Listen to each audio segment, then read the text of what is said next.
The first step is to turn on the power. Close 1, 2, 3. Then close the motor box door.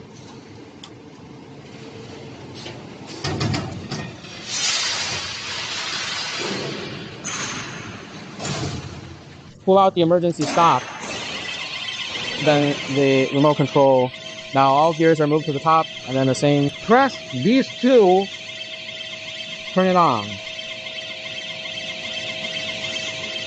This is forward gear and backward gear. They are all written separately. The joystick switches to remote control.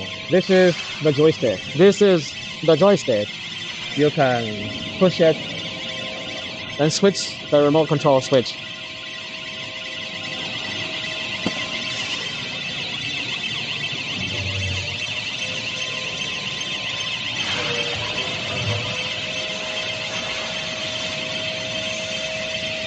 Pull down the brake.